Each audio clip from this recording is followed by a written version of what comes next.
అన్నా రాంబాబు ఆర్యవైశ్యుడైనప్పటికీ ఆయనకు వ్యతిరేకంగా 80% ఓట్లను తెలుగుదేశం వైపు వేయించగలిగానని గొప్పలు చెప్పుకుంటున్న గునుపూడి భాస్కర్ తన పార్టీలో ఆయనకున్న విలువ ఏమిటో, పొదిలిలో వైశ్యులకు కూటమి ప్రభుత్వం ఇచ్చిన విలువ మర్యాద ఏమిటో ముందుగా తెలుసుకోవాలని గిద్దలూరు మాజీ ఎమ్మెల్యే మార్కాపురం నియోజకవర్గ వైఎస్ఆర్సీపీ ఇన్ఛార్జ్ అన్నా రాంబాబు టీడీపీ నాయకుడు గునుపూడి భాస్కర్ పై తీవ్ర స్థాయిలో ధ్వజమెత్తారు. రానున్న పురపాలక ఎన్నికల్లో అధికార తెలుగుదేశం తరపున పొదిలి నగర పంచాయతీ అధ్యక్షునిగా తన అభ్యర్థిత్వాన్ని పరిశీలించాలని కోరుతూ పార్టీకి తాను అందించిన సేవలను ఏకరువు పెడుతూ భాస్కర్ బహిరంగ విన్నపాన్ని తన పార్టీ అధినేతకు చేశారు. ఆ విన్నపంలో తాను రాంబాబు వైశ్య కులానికి చెందిన పొదిలిలో 80% వైశ్యుల ఓట్లను ఆయనకు వ్యతిరేకంగా టీడీపీకి మద్దతుగా వేయించాలని గొప్పలు చెప్పుకోవడంపై అన్నా రాంబాబు తీవ్రంగా స్పందించారు. పొదిలి పట్టణంలో శుక్రవారం నాడు జరిగిన మీడియా సమావేశంలో వారు ఈ విధంగా మాట్లాడారు. వీడియో చూస్తున్న అందరికీ ముందుగా నా నమస్కారాలు. ఈరోజు ఈ ప్రెస్ మీట్ పెట్టిన దానికి ప్రధాన కారణం పొదిలి ప్రాంతానికి చెందిన ప్రముఖ తెలుగుదేశం పార్టీ నాయకులు, ఆర్యవైశ్య ప్రముఖులు, ఈ ప్రాంత ప్రజలు ముద్దుగా పిలుచుకునేటువంటి భాస్కర్ అన్న, అంటే నాకు తెలిసినంతవరకు గునుపూడి భాస్కర్ గారు, వారి పార్టీ అధ్యక్షుడు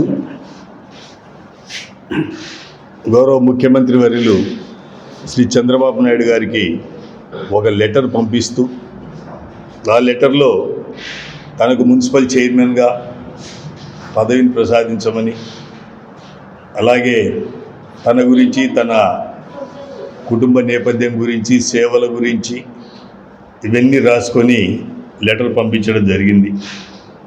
ఆ లెటర్లో ఎలాంటి వివాదం ఏం లేదు, ఆయన ఇష్టం, అది మా సంబంధం లేని విషయం.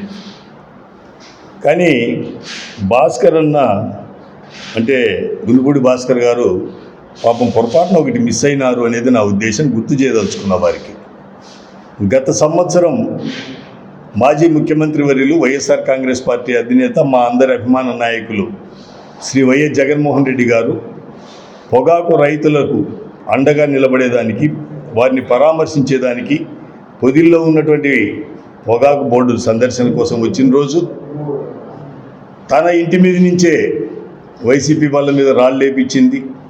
తన ఇంటి దగ్గరనే మహిళల్ని నిలబెట్టి నిరసన కార్యక్రమాలు చేపట్టింది. మా కార్యకర్తల మీద, నాయకుల మీద సుమారు 50 మంది మీద కేసులు పెట్టించింది కూడా ఆయన మర్చిపోకుండా రాసి ఉంటే బాగుండేది అనేది నా అభిప్రాయం. అది రాసి ఉంటే ఆయనకి ఇంకా మంచి మార్కులు వచ్చిండే, ఇంకా త్వరితగతిన సీటు లేకపోతే నామినేటెడ్ పోస్టో వచ్చిండేది పాపం. ఎందుకు భాస్కర్ అన్న అది మిస్ అయినారు, అది గుర్తు చేద్దామని చెప్తా ఉన్నా. ఆ తదుపరి అదే లెటర్లో, అంటే ప్రధానంగా నేను ఇది చెప్పడానికే చేసింది, అదే లెటర్లో ఆర్యవైశ్యుడైనటువంటి అన్నా రాంబాబు గత ఈ అసెంబ్లీ ఎన్నికల్లో పోటీ చేసినప్పటికీ నేను నా కుటుంబానికి ఉన్నటువంటి వైశ్యుల్లో ఉన్నటువంటి పటుత్వంతో 80% ఓట్లు అన్నా రాంబాబుకు వ్యతిరేకంగా ఓట్లు వేయించినాము అని చెప్పేసి కూడా పొందుపరచడం జరిగింది. నేను ఈరోజు భాస్కర్ గారిని అడుగుతా ఉన్నా, భాస్కర్ అన్న, 80% ఓట్లు వేయించినారు మీరు, సంతోషం. మీరు ఆ పార్టీలో బ్రహ్మాండమైనటువంటి గొప్ప నాయకులు, సంతోషం. 80% ఓట్లు వైశ్యుల్లో వేయించి అన్నా రాంబాబు ఓటమికి కారకులైన మీరు వైశ్యులకు జరుగుతుంటే, ఇబ్బందులు జరుగుతుంటే ఎక్కడ నిద్రపోయినారు, ఏం చేస్తున్నారు?